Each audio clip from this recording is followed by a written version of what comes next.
Welcome back to Capital City Sports Talk. I'm Matt Moore. I'm Tom Bing. And we are going to be here till 6 o'clock. It is 4:42. We got another hour of entertaining sports talk for you. Kent Babb's going to be on with us in about 20 minutes. But first, we're going to talk some college basketball because we've done it a little bit this year, but it's officially beginning this evening on ESPNU at, I think it's at 6:30, the first game. I don't know. I don't know who the 6:30 game is. A couple of crappy teams, but it's still the first game. And then at 8:30, Maryland plays Hampton, and I think it's the Thriller. The 2K Sports Coaches vs. Cancer Classic. So The 6:30 matchup is Vermont at New Orleans and you know what? I'm gonna watch every minute of it. on the U. That's a lie. I'm probably not gonna watch any of it at all. On the U. You gotta love the U. All right. The only place where you can get nonstop college basketball action. All right. Anyway, it's begun. First game for Carolina, South Carolina State. So I actually wrote a column in tomorrow's paper about non-conference scheduling and how, other than Kansas, ours is a little weak. The only team that had a postseason victory last year that we play in the non-conference is Clemson. They won in the first round of the NIT. Kansas lost the first round of the NCAAs. They were the only team that even went to the NCAAs. I want to know, my big point is, why can't we get a game against Winthrop? That seems like it would be logical. Because we lose. Uh, That's why. so why are we playing Kansas? Because it's okay if you lose to Kansas. It's Winthrop. Know. Wintrop's a solid basketball team. They're solid, but it's still an embarrassment if we lose to them. Oh, man. I just... That might pull some of that state funding from us if we lose to Winthrop. Yeah, exactly. Winthrop is seriously a legitimate basketball No, team. I agree. They're a legitimate program. They can play with him. I mean, you saw against Tennessee last year in the tournament. That Right. game went right down to the wire. And it just seems much more logical than maybe a game against Princeton or UC Irvine. Hey, Princeton, just dealing with that offense with all the backdoor cuts and all that stuff. But it's also very predictable. Like when you game plan and you see the teams running like a basic flex offense, But no one's going to run it better than Princeton does. But no, that's a good point. But it's still a very predictable off. I'm just saying. I understand. My point. Southern Cal's not bad. I mean, they've Southern had some Cal's decent not teams bad. the last couple of years. But I was looking like Honestly, but there were 51 teams that got votes for the coaches poll preseason, and we're playing Kansas, and that's it. So that's, if you want to call that the top 50, which, I mean, is always a little skewed. I mean, Duke gets votes in the coaches poll for football. But it's a little bit skewed. I mean, Winthrop got a vote. There were teams. I was looking at North Carolina's schedule because I was trying to compare our schedule to teams at the top, basically. And North Carolina's in the preseason NIT, so they're of course going to play some, top-notch opponents early. we could come down to Tennessee and North Carolina for the final. That'd be pretty sweet. Tennessee might have a matchup with Gonzaga or Indiana too. So My boy Rick is going to be on the court. That blows my mind. yeah, that's pretty incredible. You gotta love a good walk-on story. Yeah. So, yeah, I mean, I don't know if Tom wanted to elaborate, but Do you want me to elaborate? walk on for the football team. Then Didn't work out on the football team, so he walks on to the basketball team. Pretty makes solid. it on just this random tryout in the morning that he didn't even want to go to because he didn't think he was going to get it. And then at the end of practice, they announced him as the guy who won a spot. That's pretty solid. That doesn't make any sense. kind of makes me cry a little on the inside, but Anyways, let's get it's back all to good. Get back to South Carolina. But in all honesty, you kind of need a non-conference schedule like that with this team. I mean, you got a team that's going to start a lot of guys that haven't, not start, but is going to play a lot of guys that haven't had a whole lot of playing time. And when you play the schedule that they play in the SEC, where you're probably going to go 8-8, 9-7, 7-9, you need some of those W's. You really do. That's true, but really, there's a lot can be said about quality wins.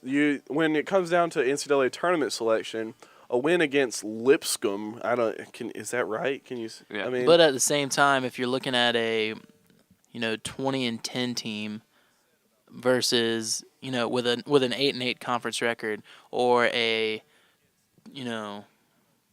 18-12 team with an 8-8 conference record, I mean, yeah, that 18 18-win team's not getting in. Let's say they lose to Kansas, and the game with Clemson's always. It's always a good game. Last year, Right. Clemson absolutely killed them up in Yeah. Clemson. But anything can happen with a home game. Let's say they're looking at 12-1 or 11-2 with those two games kind of up in the air.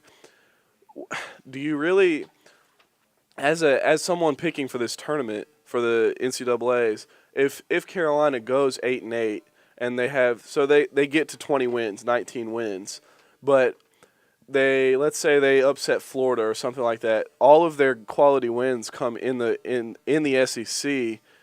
Do you pick them over a team who maybe upset in Ohio State, but they only have 16 wins, something like that? You know what I'm saying? I think you When- do. I think you do also. Just because the guys that are the guys on the committee are looking at that number, and it just seems like every year that 20 number, you might Yeah, have one yeah. or two teams that get in under that number, at large bid, and that 20 number is just so important. And if you can bump it up and go, I don't know how many non-conference games they have, 13.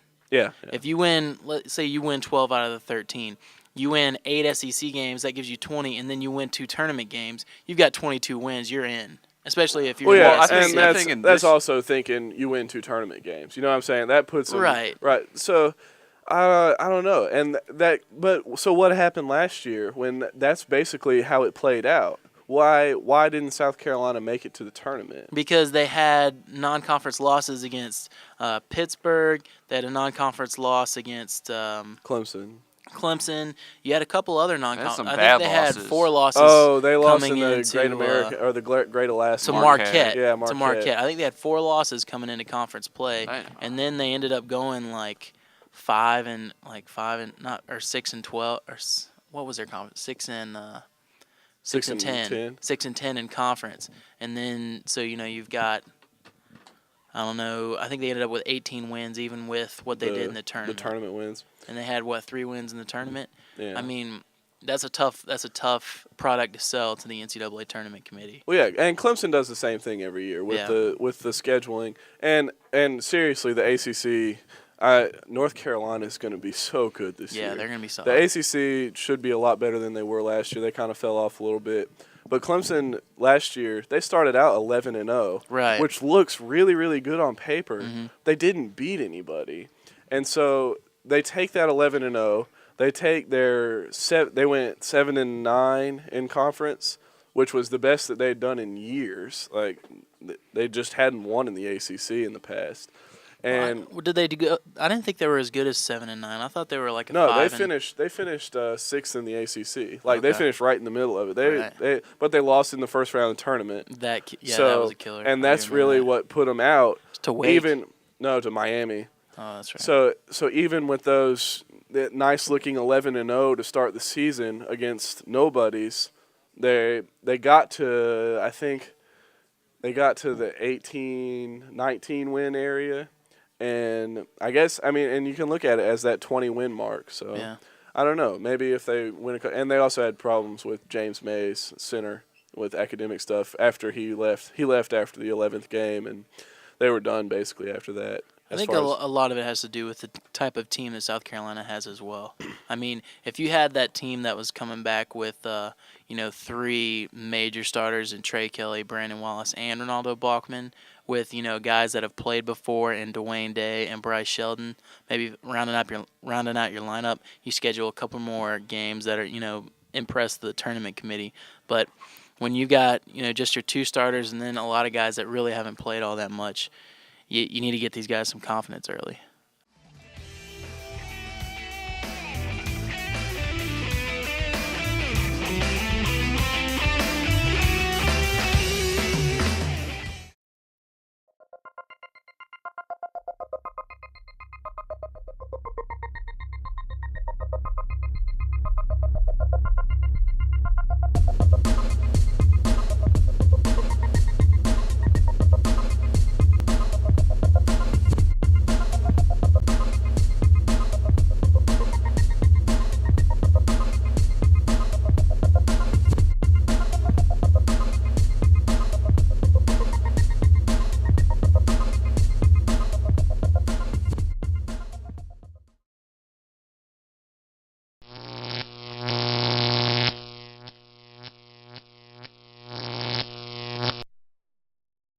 Welcome back to Capital City Sports Talk. I'm Matt Moore. I'm Tom Benning.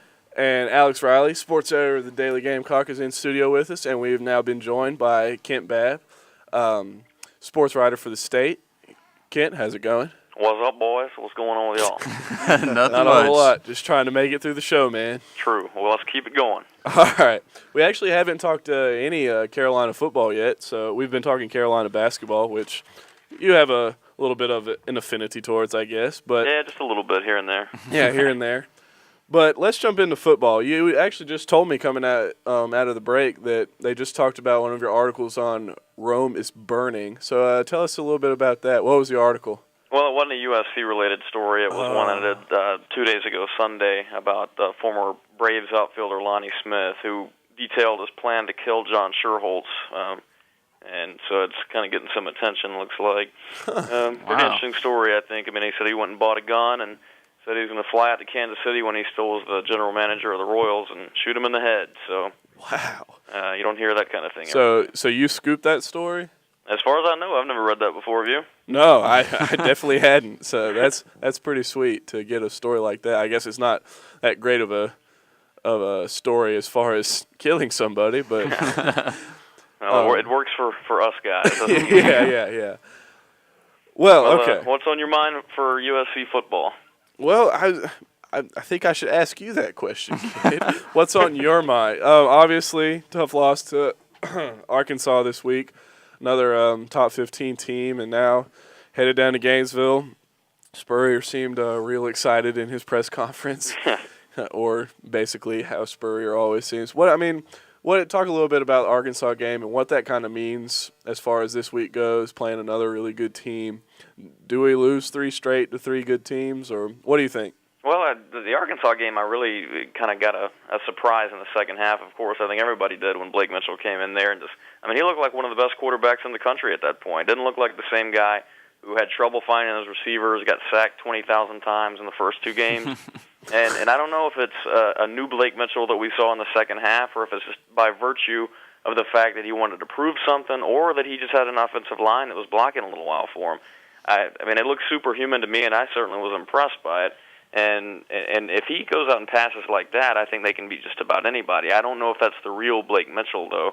And I think that it might have been just all those factors I just mentioned all rolled into one.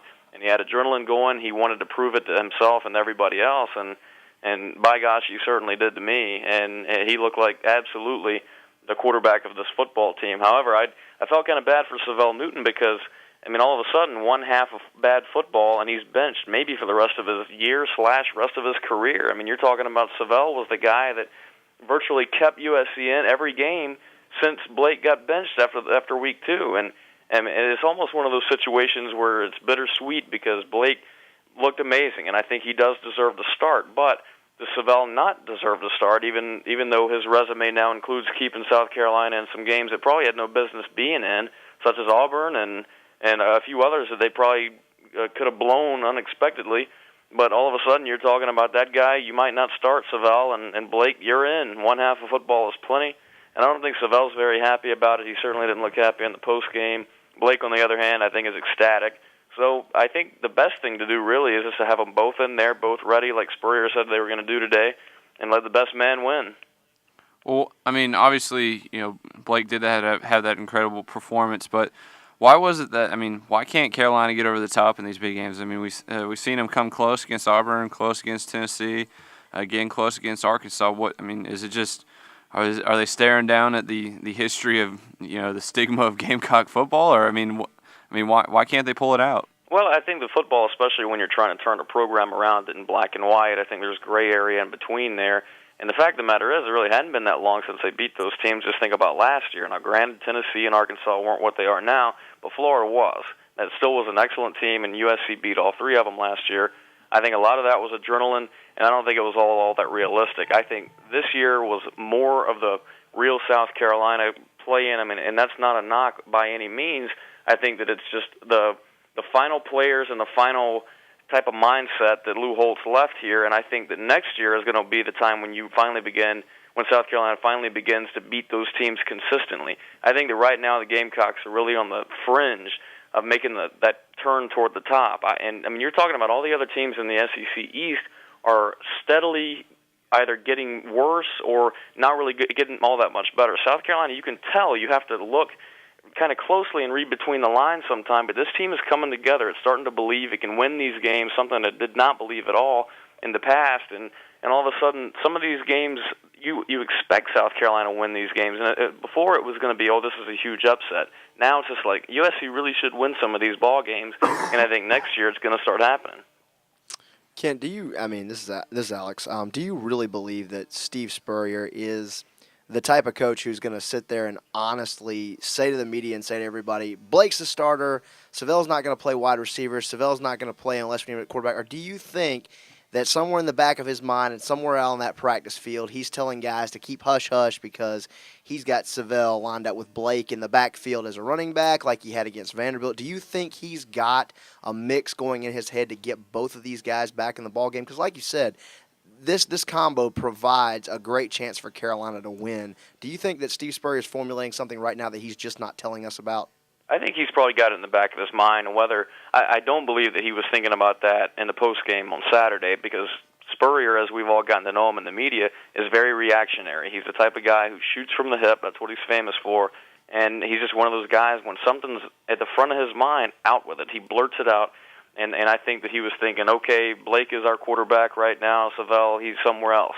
And it didn't really matter at the time. And I think that the more he stepped back and thought about it after he watched film and after he goes through a few practices, they're going to be able to stop and say, look, Savelle is too good an athlete to keep on the bench. There's no way in the world that South Carolina is going to have a chance to beat some quality teams down the stretch, Florida and Clemson in particular, that they're not going to be able to even stand a chance unless they've got Savelle Newton in some capacity out there.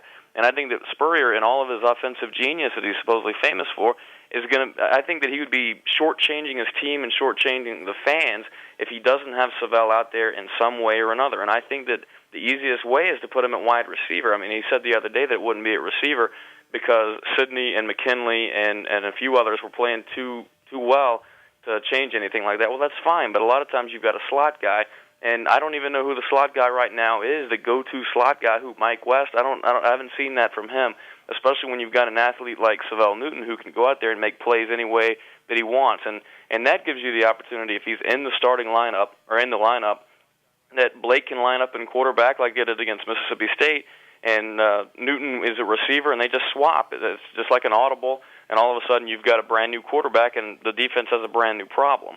And I think that's really what they have to do, is mix it up a little bit, because that's what Florida's going to throw at them. They've got Tim Tebow and Chris Leak, a runner and a passer, and that's what South Carolina's going to have to defend for. The only problem that Florida has, and it's a big problem, is that they don't know who's coming at them, and they're not going to know what's coming at them because this all happened in the last 3 days.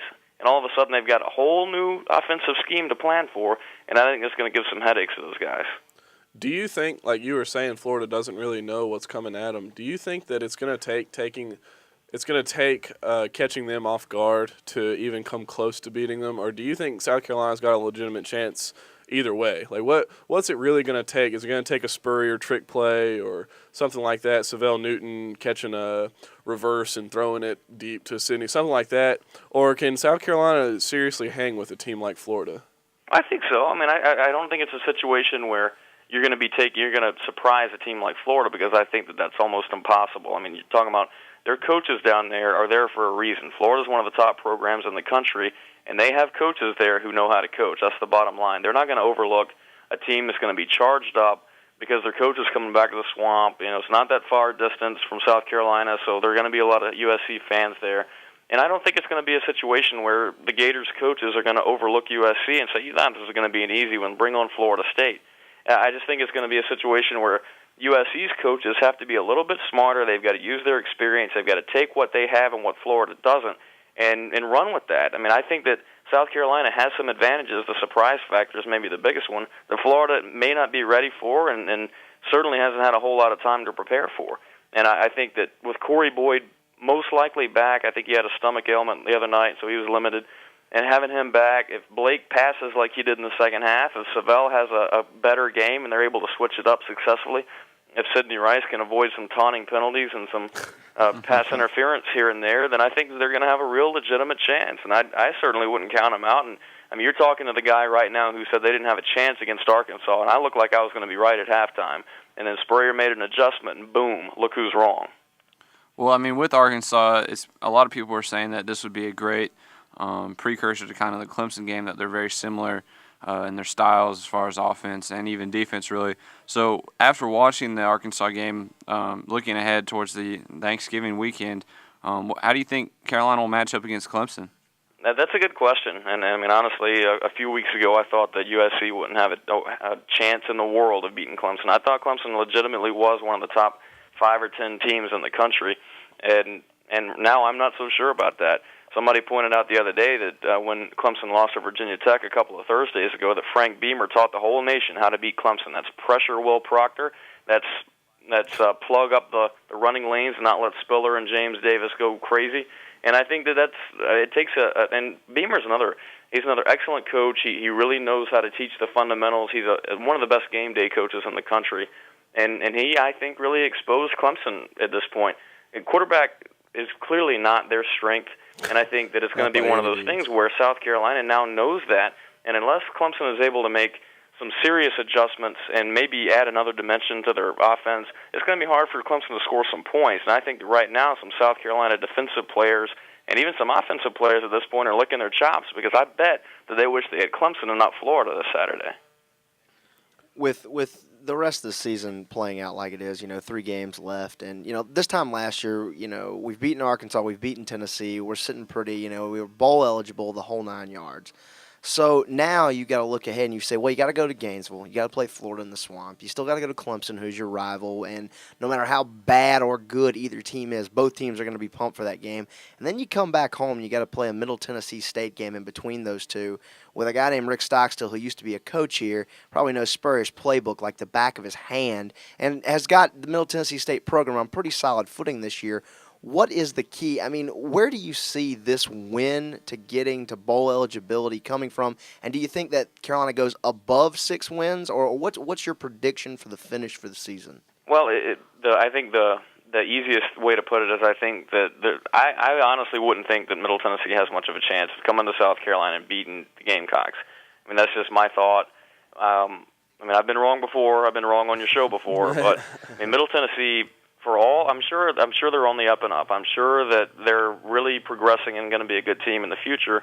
It ain't an SEC school. I mean, you're talking about South Carolina's been playing other SEC schools for the past 6 or 8 weeks now, and they know what it's like. They're playing at a higher caliber of football than Middle Tennessee is used to playing. And Rick Stockstill, he is an excellent coach. He really is.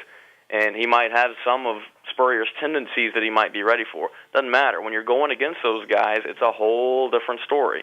And a game day atmosphere is a lot different from when you're planning. And to be honest, I really can't fathom Middle Tennessee, unless it's just an amazing upset and South Carolina suffers from injuries or somebody just plays horrifically. I don't see that happening. I do think it's possible that South Carolina will get the 7 wins. I can't really tell at this point which team that's going to be, if it's going to be against Florida or Clemson. If I had to say right now, if USC was playing one of those 2 teams this Saturday, I think they'd probably beat Clemson. As for Florida, I think it's going to take a little bit of luck, and it's going to take some really good coaching and some excellent playing from the Gamecocks in order to get past those guys, particularly because it's at the Swamp. I think that's going to, everybody says sometimes the home field advantage is overrated. In this case, I don't think it is. I think that the Swamp is probably the toughest place to play, maybe in the country, certainly the SEC. And it's going to be a tough place to go in there and bring down the house again. As for Clemson, that's also up there, but, I mean, you're talking about this Clemson team's really struggling right now. And like I said a few minutes ago, I think that they're going to have to make some changes, some personnel changes in their offense before they're able to move forward. Now, that might happen between now and then. I think that's where USC really wishes they could play those guys before Thanksgiving weekend. Like I said, I think that if USC had Clemson this week instead of Florida, I think they'd get bowl eligibility this Saturday. Do you think, you said that you don't think that the home field advantage is overrated in this situation. Do you think that has a large part to do with Spurrier returning to the Swamp, or you just think it's just Florida's that good? I just think it's a little bit of both. I mean, honestly, I don't know that Florida or any SEC team is a national championship contender. I think there's some really excellent teams out there in the SEC, but I think LSU might be the best team in the SEC, and they got 2 losses. I just think Florida is one of those teams that has beaten some decent teams during the season. I just don't know if it's the real deal. Now, unfortunately, on I say that, and I think that Florida has a real legit shot at getting in the I just think that it's playing out right now that either Ohio State or Michigan is going to lose. Louisville, I just have a feeling that they're not for real. And I think that Florida, if they went out, I think they got a real shot of being the number 2 team in the BCS and playing for the national title. And they could wind up winning that thing. But I don't know if that's because Florida is that great a team. I really don't think it is. I just think that they've got some intangibles right now. The fact that they've got a pretty decent team in South Carolina coming and they're playing them at home, I think that's a pretty big thing for them. I think that in this case, I think that with the Spurrier factor and the fact that USC is charged up and they've got a rejuvenated offense now that Blake is playing pretty well, at least for a half, I think that they feel like they can win this game. And I think when it's that easy, you've got to look at sort of the hidden factors. And I think in this case, it's the home field advantage. I think that might be the thing that pushes Florida over the edge in this game. Well, like you said, before we get out of here, you said you think Florida's got this one. It's early in the week. It's Tuesday, so it's kind of difficult to call a score or anything like that, but you're going to have to. What do you think the score of this game is going to be? Man, that's a tough one. I'll say 24-21 Florida at this point. I do think it'll be fairly close. I just don't think that South Carolina's defense is going to let it get way out of hand. I don't know. I mean, I'm still out. I'm still undecided whether USC's offense is back or and Spurrier's offense is back after one good half of football. I mean, they're going to have to show me a little something more before I start saying, okay, now this is a real team now. But if they play like they did in the second half on Saturday, I think that they will be for real. And I think if they pull off the upset against Florida, the sky's the limit right now. All right. Well, we appreciate it, Kent, as always. Hope that you can be on maybe before the Middle Tennessee State game, maybe before the Clemson game. I do know that Dave Cloninger up at the Rock Hill Herald was a little disappointed that he didn't get to come on this week. So there's a little bit of a rivalry between the writers. It's what I like to see, though. Oh, yeah, the rivalry between the writers. That's what gets the ratings, I'm sure, guys. Exactly. That's what we're looking for. All the attention. All right. Well, we appreciate it. All right, guys. Thanks for having me on. All right. Have a good one. Bye. That was Kent Babb from the State covering the Gamecocks. 24-21. Did he take your pick, Tom? He could have. He might have, because I think that's like past 3 weeks. 24-21. That's my score. Yep. It's going to happen one of these days. You watch it. It has to. It's got to. All right, fellas. You want to do a little devil's advocate? You want to take a break first? Let's take a break. All right. Play those little announcements, and we'll be right back.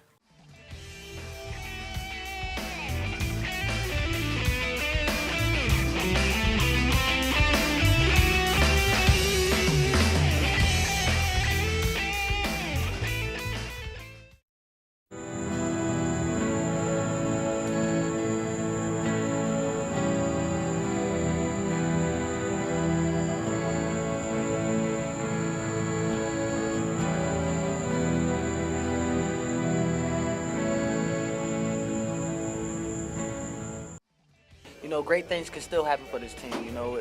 Our season is not going to the dirt yet, and we just have to keep playing and keep our heads up. Welcome back to Capital City Sports Talk. I'm Matt Moore. And I'm Alex Riley filling in for Tom, who's sitting on the couch. He's feeling a little green right now. It's okay. That's all right, though. He's only missing the best part of the show. Suck it up, wussy. Let's go. It's all right. So basically what we're going to do, a real quick breakdown of the game. Kent's already touched on quite a few things. But we're going to play a little devil's advocate. I'm going to be in support of Florida, and Riley's going to give his best to support the Gamecocks. Yeah, thanks. Wish me luck. It's not always an easy task. Never is. But I guess let's just get it started. Let's start with my quarterbacks, Chris Leak and Tim Tebow, against your secondary. Of course, the two-headed monster is something that Carolina wants to have this week, but it's obviously working down in Florida. Leak is actually, it seems like he's taken over a little bit, though. There was actually nothing in the media guide for this week from Florida about Tim Tebow under the quarterback section. Really? Not a single note. Leak actually had 2 rushing touchdowns last week against Vanderbilt. Yeah. And he set the school record for completions for a career, and he's got 17 touchdown passes on the season. Nothing about Tebow. I'm liking Chris Leak in this game. I mean, he's in Urban Meyer's system. He's going to be set up for some completions, and they're going to move the ball, and I think that's obvious. So I think the quarterbacks are going to be just fine against the struggling Carolina secondary. Well, struggling Carolina secondary, yeah, you can read what you want of that. I think this is actually a pretty good matchup. I think Carolina secondary is probably its strong point, minus the Carlos Thomases of the world. Sorry, Carlos. But Fred Bennett, those guys, they match up decently with Florida's receivers. Dallas Baker's a big receiver, but he's no Marcus Monk. And I think this is an area where Carolina doesn't have an edge, but they match up pretty evenly with. And I think with Florida's gimmick offense at times, that this is a pretty good matchup, actually. And I think this is one where Chris Leak's not going to get the completions that he would get against somebody else, in my opinion. So I think this is a solid matchup. The one thing that you got to watch out for in this matchup is for the receivers. Andre Caldwell, I mean, he kind of came out of nowhere, and he's got 8 catches in the 2 straight games. And you never really know who's going to run the ball for Florida. It's really not going to be their running backs, probably. Yeah, that's part of that gimmick offense, yeah. In the past 3 games, the receivers have had 185 of the 415 rushing yards. So it's so much to keep track of with the quarterbacks running, the wide receivers running. I think the secondary is going to have some trouble. But like you said, the secondary has had its moments. So we'll have to see what happens. True. All right. Running backs, Deshaun Wynn and I really can't. Keston Moore. Yeah, I think it's Castan. Against the linebackers of South Carolina. Running backs have averaged together about 5 yards a carry. They've only lost 3 fumbles this season. And the thing is, when you don't know where the run game is coming from, it helps the running backs out a lot. When you're always watching the wide receivers, Tebow's in there, you think he's going to run it, and then he runs a little pitch play to Deshaun Wynn. That does nothing but help the running backs. And a pretty solid offensive line, too. True. I can't lie. Arkansas's running backs made the Carolina linebackers look like fools last week. They were just running all over the field. It was pretty bad. But I think last week what you saw was, talk about a two-headed monster. 2 running backs, both of them bring a very quick, very strong style to the game. So I think that was just one of those off weeks for Carolina, and I think that they're going to bounce back in this one, especially with Leak being able to pass the way he does. I don't think the run's going to be as big a part of this game as everybody thinks it is. But I like Carolina's linebackers in this one. I like Jasper Brinkley and Marvin Sapp and Rodney Polk. Rodney Polk did a pretty good job stopping the run last week. It was some of the other guys that were just kind of letting him down. But I like this one. I like this matchup. And I like Carolina's linebackers to actually kind of shut down Deshaun Wynn, and to be honest with you. Okay. Let's move on then. A little bit about the offensive line. Last year, they gave up 29 sacks through 9 games for Florida.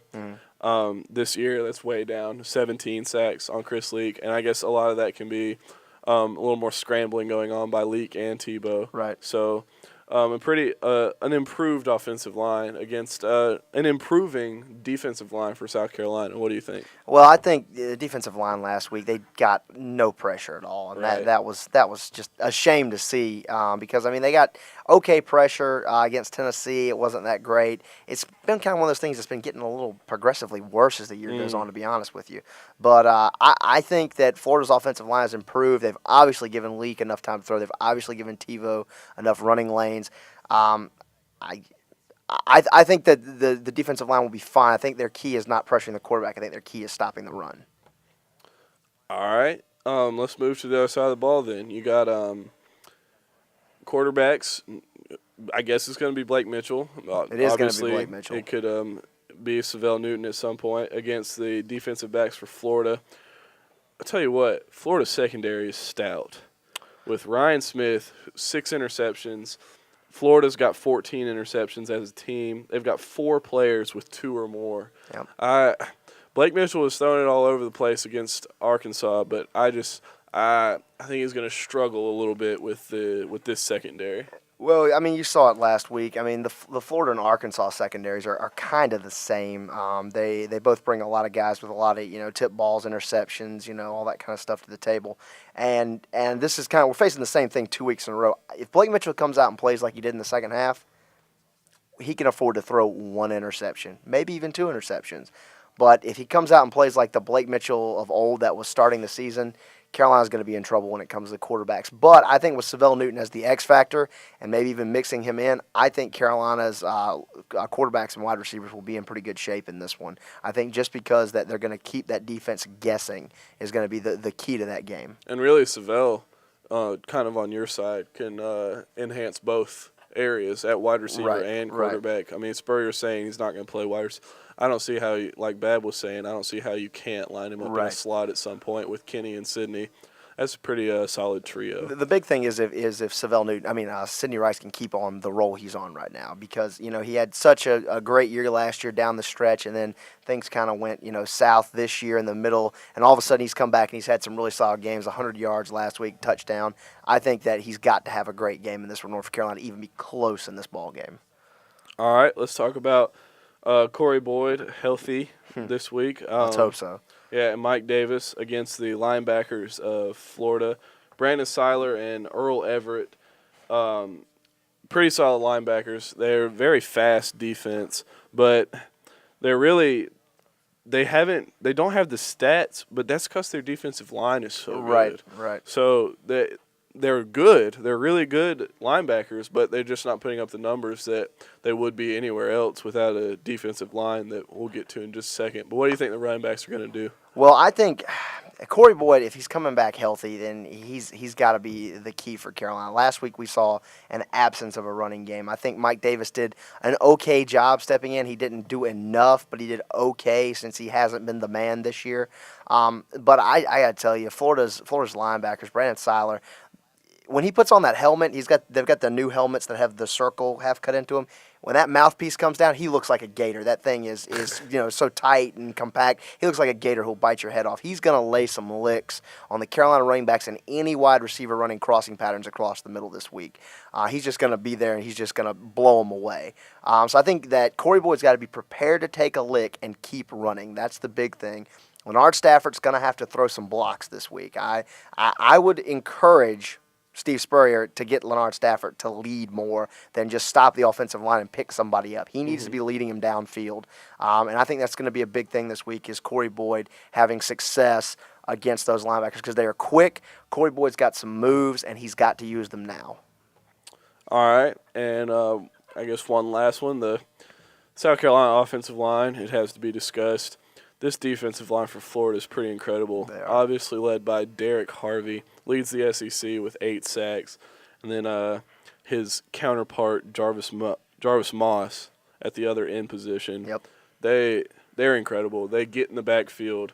They've last week they combined for 4.5 tackles for a loss. Right. 12 tackles overall. This is a very fast, very smart defensive line because they know how to get into the backfield and they know how to contain a quarterback to get those sacks. I'll tell you, this is the one matchup that scares me just because of Carolina's youth on the offensive line and inexperience on the offensive line. The thing that I like about having Blake Mitchell in this game is because you saw it last week. He's not scared to take a 3-step drop and just let the ball go. Not like Savell. Savell will sit there and hold it to make sure you're open. Then he'll throw it, and you run the risk of it being, overthrown, underthrown, late, whatever. Now you've got a guy who's not afraid to just basically close his eyes, take 3 steps, and throw the ball to where he thinks you're going to be. And that's the thing I think that will help the offensive line in this one is they're not going to have to hold their blocks for 5 seconds. They're going to have to hold it for 3 seconds, and I think they can do a good enough job for 3 seconds. I don't know if they're going to be able to open up running lanes against this defensive line, but I think with 3-step drops that they could do enough to hold them off and be successful. Yeah, one thing that is going to be taken away with Blake instead of Savell, obviously, is the run. The running the ability, run right. threat. So they may not have to hold the blocks for as long because he can step back and just throw it. Right. But if he has to look around, if he has to... They start going into 5-7-step drops, and it's going to be bad. I think it's going to be trouble for Blake because those are some big boys coming at him real fast. They can do it on an inconsistent basis. They can't do it on a consistent basis, the 5-step drop. Right. They can do it. You do a couple runs and a couple 3-step drops. You get the Florida defense, worried about the quick stuff, and then you can afford to take, one 5-step drop and let it go down the field for Sydney or Kenny McKinley or something like that.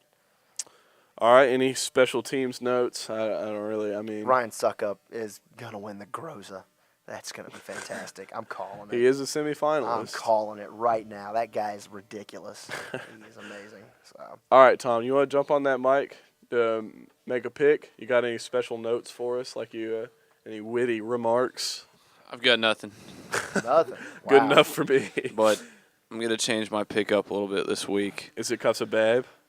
It's partially because of Babs stealing my pick. So I'm going to go 24 for Florida and 22 for South Carolina. And I see South Carolina not converting a 2-point conversion to send it to overtime. So how are we getting 22? I'm not even really worried about that. No, I'm just curious. I feel a safety coming on. What are your thoughts on a 22? Like, couple touchdowns, a couple field goals, and a safety? Think about it. 2 touchdowns, 2 field goals, and a safety. There you go. There it is. I'm feeling I good, like yeah. it. I'm feeling 24-22 Florida. All right, Alex, what do you got? I'm actually going to pick the upset special. And, Well, it's – to be honest with you, when the season started, the 2 games I picked Carolina to lose were I picked Carolina to lose to Auburn and I picked Carolina to lose to Florida. With the way Carolina's playing right now and the changes that happened last week and the little X factors that have been now thrown into the ball game, I'm going to take Carolina in this one 28-27. 28-27. All right. Well, I just think Florida, like I've said for the past 2 weeks, Tennessee was a better team. Arkansas was a better team. Florida is the better team. And this is going to be in Gainesville. It is. It's not a home game. They don't have that luxury. It's going to be in the swamp, and it's going to be loud. And actually, Casper Brinkley made a good point in that the defense should be okay because in a road game, the crowd is quiet when the defense is on the field, when the Carolina defense is on the field. True. So he said that he actually prefers playing on the road because it's a lot easier to communicate, but it's also not as hype. True. For guys like Stanley Doty who feed off that. But Florida's a better team at home. Florida 28, South Carolina 20. That's how I see it playing out. That's fine. We're going to take a very quick break and come right back with picks and I think a little quick woodshed if Tom can make it to that point. But since we don't have Tom over here, Alex doesn't know what he's doing on I the. got no clue. I don't know what So he's doing. I don't even really know what song I'm about to play, but we're just gonna play a really quick one and come back with picks.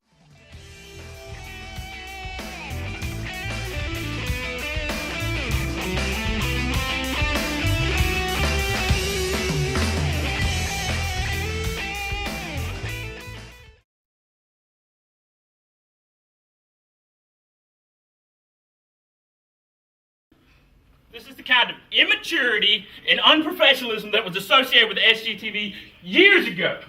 And it's not going to happen again. I will take away keys. Okay, this is not funny. Hey, Drew. Why are you smiling? This is not funny. This is a waste of student television fees. We paid for it. Out of your own money, you paid for this. Yes. Well, what about the air? The air? Yes, the air that costs money. I was away doing a good TV show, and you guys come in here and f*** up my office. If it's not cleaned up by 8 o'clock in the morning, I'm going to come back and take pictures, and there's going to be hell to pay. Did you get all that? Every second. Good. I wasn't mad.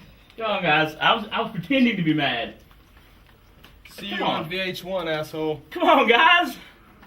Oh, f*** me.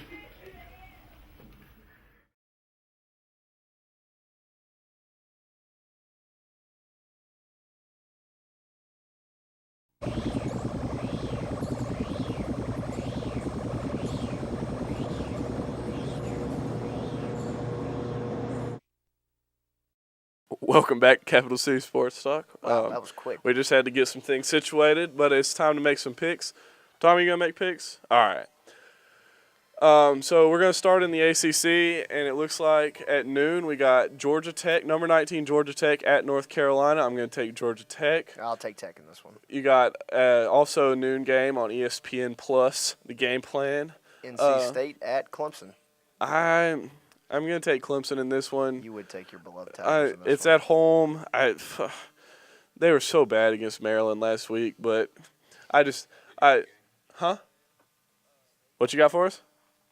This was the one game that Clemson lost in the when we simulated. That's right. They went Oh, 11 really? and they went NCAA. 11 and 1 Oh, in our wow. preseason simulation and Wow. lost only to NC State. Wow, check Amato. But Jeez. but yeah, I see Clemson winning that one. I'm going to take NC State in that one. Okay.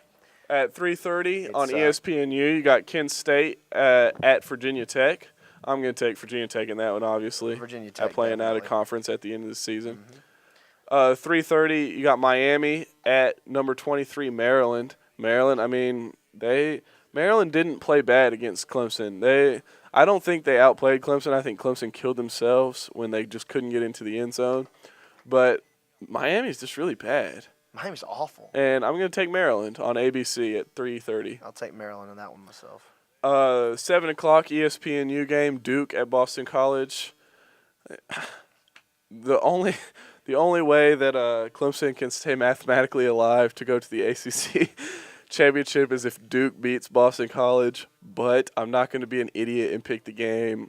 Duke will lose this game to Boston College. This would be a fantastic basketball game, but a horrible That it would be. football game. I'll take Boston College. Come back to me in January. And finally, at 8 o'clock, we got number 18 Wake Forest at Florida State on ABC.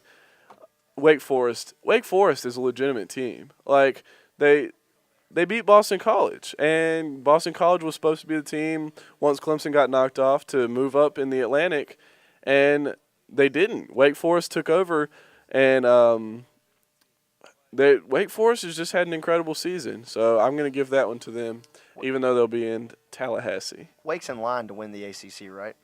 I mean, if they can beat Georgia Tech, it can looks beat like Georgia it Tech. looks like it's going to be Wake, Georgia Tech. So Okay. We'll All right. see how Well, that I plays mean, out. I take Wake in that one. You know, even though they are going down to Tallahassee, you know, that's gonna be a fantastic ball game. Let's go ahead and say that right now. I think Florida State, they've been playing Xavier Lee a lot lately, haven't they? The quarterback, they've been playing him a lot, and I think he's one of the up and coming guys in the league. But I still think that Wake Forest wins. They got some voodoo going on up there that's getting them to win. So All right, moving over to the SEC, we got Georgia at number 5 Auburn. Georgia's really bad at football. Auburn will win that game. beginning of the season, that would have been a fantastic game. Now it's just Auburn rolling away with it. At 1 o'clock, we got Vanderbilt at Kentucky. It's kind of a who will come in last type game in the SEC East. Hey, Kentucky with their win last week, they only need 2 more wins to go to the bowl game. Didn't Vandy win last week too? Vandy beat Vandy lost to Florida, but they beat Georgia a couple weeks. Both of these teams beat Georgia. The only team in the East not to beat Georgia. I'm gonna take. Dog. I wish you wouldn't have said that. I know, That's I wish that's I a wouldn't little have either. embarrassing. It is. I'm gonna take Kentucky in this one at home. I'm gonna take Kentucky in this one too, and then we've already made the South. Yeah, South pick. Carolina at Florida. This is CBS. gonna be a good game. 13 Tennessee at number 11 Arkansas. These are 2 teams we've seen very recently. What do you Right. have in this one, Matt? It's going to be in Arkansas, and they're rated high. They're ranked higher. It's ESPN2 game at 7 o'clock, but I really think Tennessee is a lot better on defense than South Carolina is, and so you won't see the run game that you saw here. So I'm going to pick Tennessee in this one. Tennessee's got too many quarterback questions right now with Ainge being hurt. Now their backup did a good job. Yeah, I'll last tell you week. what, Crompton came in and he did do a great job. he last did some week. things. But I think after seeing those running backs for myself, Arkansas in this one, I really believe they're going to win this one. Tom's going to have to chime in Uh-oh. You know, I from think the dead. Yeah, I think if Ainge is in against LSU, I think Tennessee probably wins running away.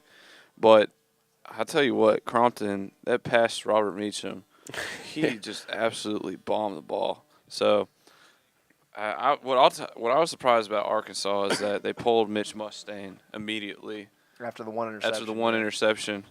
whereas Ainge has done that before this season. So I think Tennessee, I think Arkansas has just as many quarterback questions as does Tennessee. I think both the quarterbacks of Tennessee have the confidence of their coach.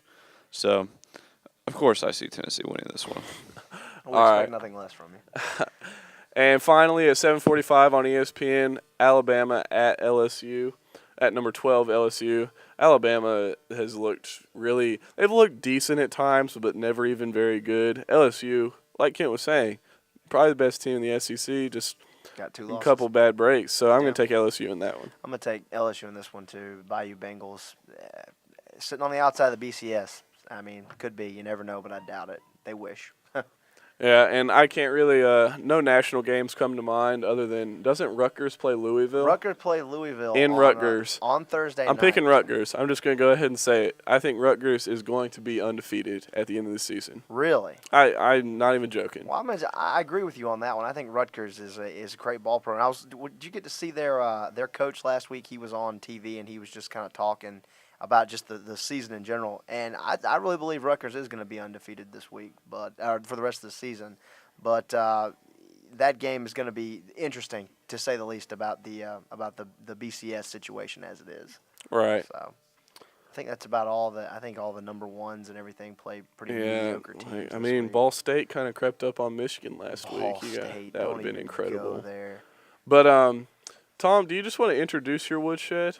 We got 6 minutes left, which is plenty of time for a quality woodshed. All right, sure. I'll let you guys go at it since I don't have my usual vigor or general obnoxiousness about me. But it's not really a bad thing, big guy. basically, I'm taking the media to the woodshed because Nick, you don't even know where you're about this. Because I'm not hearing any Mark Richt getting fired rumors. I'm not hearing any of that. When really, if you break it down, it's pretty much the same situation as Tennessee last year.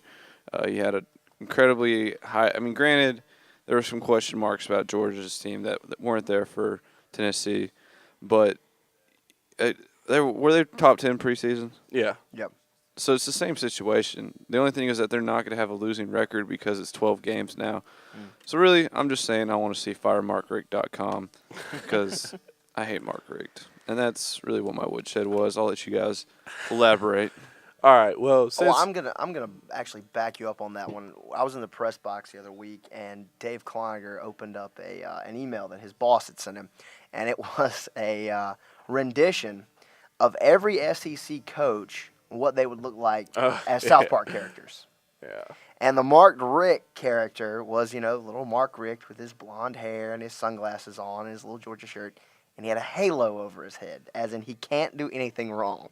And I honestly believe that that's the truth. Let me tell you why I honestly believe that there's no firemarkricht.com.